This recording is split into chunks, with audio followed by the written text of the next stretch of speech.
Hello and welcome to India and the World on DeKoder. I'm Nidhi Razdan. So, a tentative deal is in place now between the United States and Iran.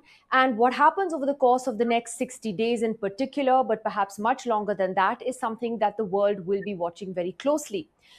But in all of this, we need to take a step back and look at what the lessons are for India in particular. And this comes from many different angles. Most importantly, what we're seeing at the moment is a sort of a revival in the warmth of the relationship between Washington and Islamabad. Now, we've actually been seeing that for a while, for several months now, particularly in the way the Pakistanis have gone out of their way to please President Trump, to massage his ego, to nominate him for a Nobel Peace Prize, to thank him for apparently mediating between India and Pakistan last year, which India, of course, has denied. So they've pressed all the right buttons when it's come to dealing with Donald Trump. And we heard the US Vice President this week profusely praising Islamabad, thanking its army chief in particular for the role that they have played in this mediation with Iran as well. So that does sort of beg the question about whether India needs to be worried. This is a story that hasn't made the kind of headlines in India that it should have. But if you take a step back, it actually should, in my view, leave some note of concern in Delhi. It's only been a year since the Pahalgam terror attack. At that time, India went out of its way using its diplomacy to try and isolate Pakistan internationally on the issue of cross border terrorism. And yet today, the tables have completely turned in the way that Pakistan is being perceived internationally and particularly with the US. So, what are the security implications for India? And is there a possibility then that the Americans will pressure India into some kind of dialogue with Pakistan? And what are the other lessons as well that we need to take away from this war? I'm very happy to join a very distinguished panel today on the program with us. India's former Foreign Secretary, Ambassador Kanwal Sibal, is with us. We have former diplomat Ambassador Sanjay Bhattacharyya joining us, and Daniel Silverberg, who's been a former foreign policy advisor to the House Democrats in Washington, D.C., is joining us today as well. Joining us from the airport, so you can tell that it's a very different setting. But thank you very much to all of you for joining us. Ambassador Kamal Sibal, to you first. How concerned do you think that Delhi should be about this profuse sort of praise that the Americans have for the Pakistanis at the moment, and particularly for its army chief?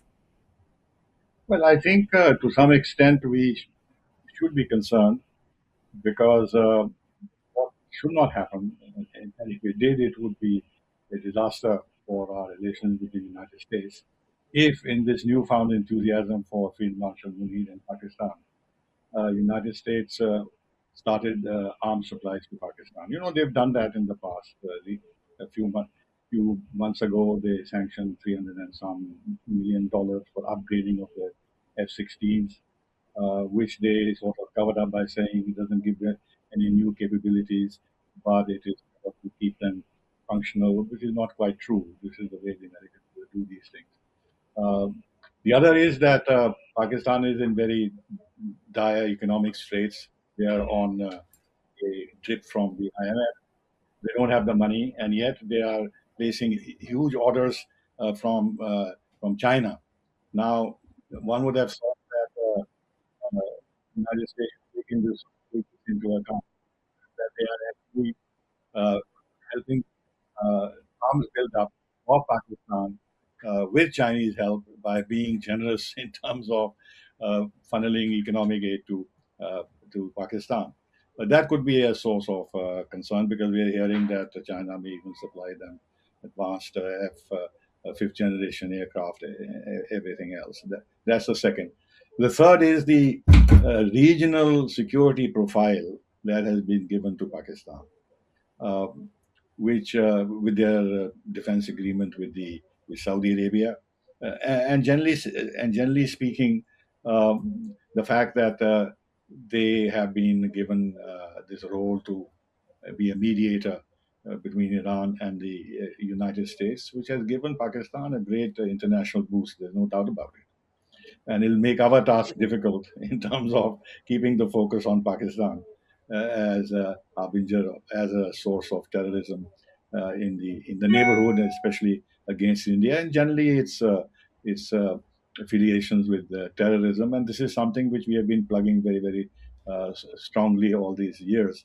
But I think that will now become a much more difficult exercise because many countries are appreciative of the fact that in a very difficult situation, Pakistan came in and stepped uh, into the into this mediatory role.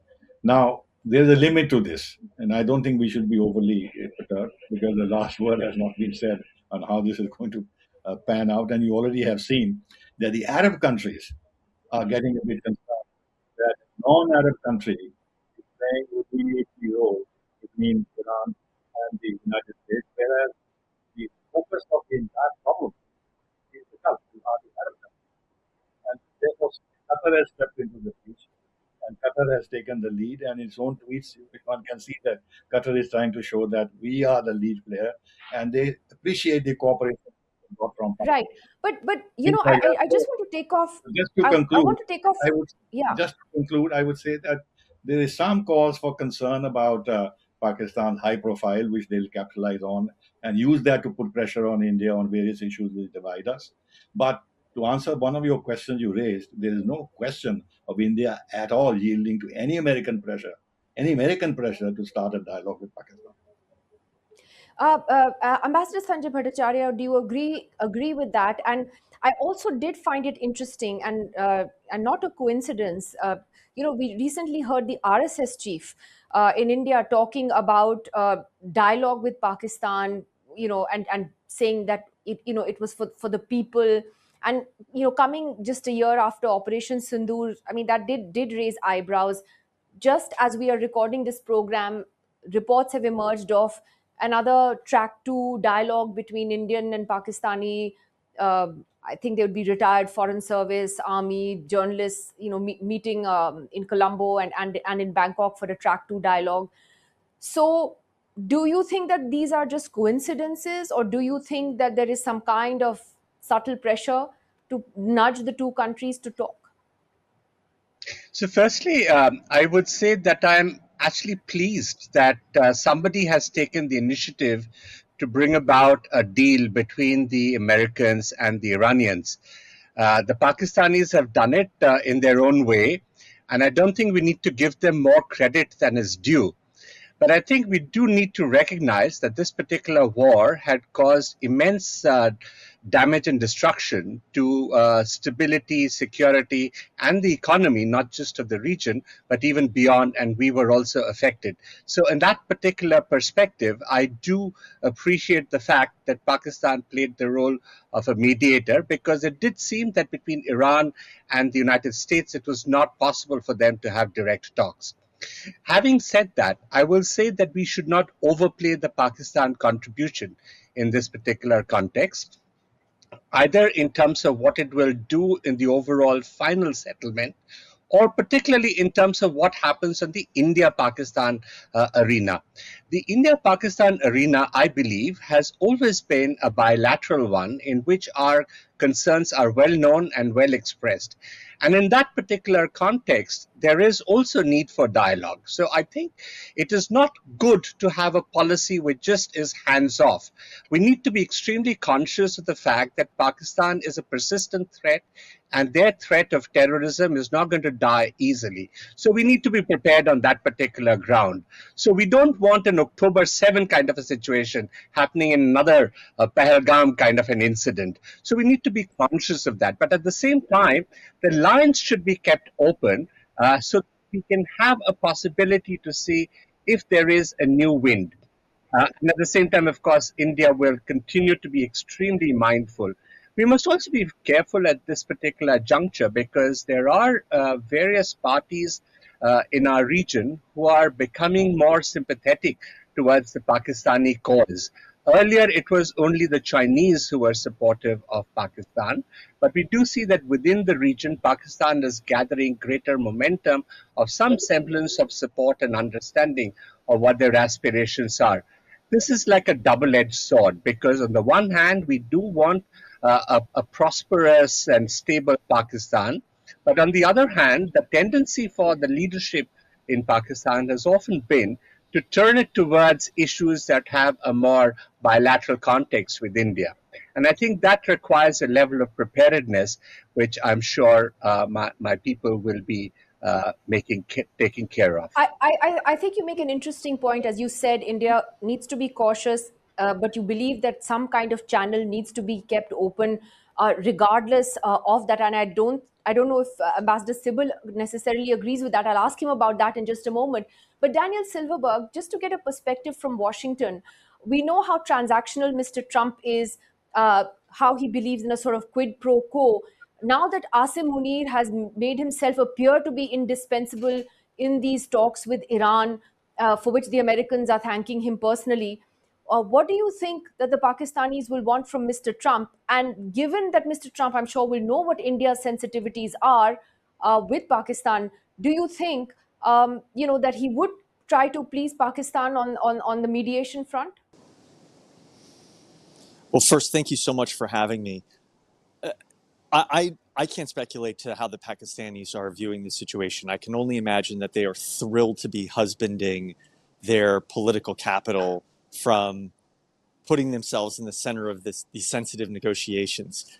However, I would not put a lot of stock in how far the Trump administration is willing to go to appease the Pakistanis. The positive silver lining of sorts of President Trump's transactional, somewhat fickle foreign policy is that he could just as easily warm up to Prime Minister Modi. And if anything, the US-India relationship is seen by this administration, by Republicans and Democrats alike, as far more critical than the US-Pakistan relationship. I worked on Capitol Hill for 14 years. The Pakistan relationship was always viewed as troubled, challenging, difficult. US-India relationship, while it had a number of bumps, was viewed as the future. I have a tough time seeing President Trump walk away from that trajectory of positive, close relationships between the US and India and do anything that would seriously damage the relationship. I will tell you, I think President Trump is going to be looking at countries like India, Korea, Japan, and saying, I just did you all a favor reopening the strait. You now need to either figuratively or literally pay the bill for the war that President Trump started. And I think that is going to be a challenging aspect in the relationship. Well, the funny part, of course, is that the Strait of Hormuz was open and it was free for everybody before this war, and now it may not be. And that brings me to the larger takeaways, from what has happened in the last few months. Daniel Silverberg, the point is that it may never be the same again in the Strait of Hormuz. Will it? I don't think so. I think that Iran has been remarkably emboldened by this realization that they have a tool at their disposal they never had before. They had never closed the strait in 47 years. They had created various problems, especially during the 1980s, during what was called the Flag War between the U.S. and Iran. But they had never actively closed the strait the way that we just saw. They have tremendous leverage now, not just over the United States, but over the global economy. And when President Trump gave a large number of concessions before even starting these negotiations just to open the strait, I would argue it's not really open. Because ultimately, what does open mean? If the Iranians can, on any given day, reduce traffic, as we're seeing now, to a third of where it was before the war, or they could impose emergency environmental regulations, or say there are new forms or a bureaucracy that a country has to go through in order for its ships to pass the strait. Or at worst, say, you know what, today we don't like India. Indian ships aren't going to go through the strait. That is a serious problem, and unfortunately, that's where we are right now. The strait is not open, and I don't see it returning to normal anytime soon. Ambassador Sibal, would you agree with that assessment? And would you say that one of the big lessons for India from this war is that we need to diversify our import of oil, or our oil, or where we're getting our oil from, because it's so heavily import dependent right now? No, I would say the opposite is going to happen. We are going to start buying oil from Iran again. As you know, in the past, Iran was the second largest supplier of oil to India. And for a few months, they were the largest supplier of oil until, of course, the Americans imposed sanctions and we were prevented from buying oil from Iran. But now, if the sanctions are lifted, and in any case, in these 60 days, Iran can export its oil, it may not have enough oil to supply India in any large quantity, but I think we will restart that relationship. So diversification will come in a different way. We are buying Venezuelan oil, we are buying American oil, we are buying Nigerian oil, we are buying Namibian oil, we are buying oil actually from God knows how many countries. We've already diversified a great. The second challenge, of course, is gas, LNG, where we were heavily dependent on Qatar. There, Australia is a potential source. America could also be a source. So we, I think this this entire concept of diversification is very well entrenched into our oil policy. So I don't see any difficulty there. Now, with regard to the state of Hormuz, earlier on, even the American military vessels, or for that matter of any other country, could pass through the Strait of Hormuz, because that is what generally international law is with regard to freedom of navigation through these straits. Now, I'm just wondering whether Iran is going to agree to the passage of U.S. warships through the Strait of Hormuz until, of course, uh, there is a very solid and reliable security arrangements involving Iran and the region and the United States. And I can't see United States agreeing to that kind of a situation, or the Gulf countries agreeing to actually now come under the hegemony of Iran. There are a lot of very difficult issues ahead. I think Trump felt that he had to make some move, get the Strait of Hormuz open, calm down the oil prices internationally. The November elections are coming. It is a very short-term approach. I don't think the deeper, longer-term questions can be actually definitively resolved. And one of the most important ones is not only Lebanon; it's also Palestine. After all, the whole Yeah. issue of the West Bank and the two-state solution and everything else. On that, there is no discussion at all. Whereas, as you know, the entire Iranian position on Palestine, on Israel, has been rooted in what Israel's policies are with regard to denying the Palestinians their rights. But that It's issue is not. definitely not something that will be resolved in 60 days. This looks like it will be prolonged and protracted. But Ambassador Sanjay Bhattacharya, in terms again for of the lessons for India, uh, would you say that somewhere along the way, when India, I think at the beginning of the war, very clearly or appeared to take the side of Israel. The prime minister was in Israel on the eve of this war. I think there was an attempt to course correct later. But is there a lesson there that India, in a region like this, can't afford to be seen to be taking sides, given the large diaspora also that lives there? And there is an opportunity. The Iranians have invited the prime minister for the supreme leader's funeral next week. I think the prime minister is already committed to traveling to Australia and New Zealand. But you think it's important for India to send someone senior to Iran at this time, and just sort of make it clear that our positions have not really changed? I think such situations will continue to occur in our neighborhood and even in the wider world, which will have an impact on our economy and security. And so India has to take a position. And I don't think it has to be the position of either of the belligerents, but it has to be India's position. And I think that needs to be articulated much more categorically.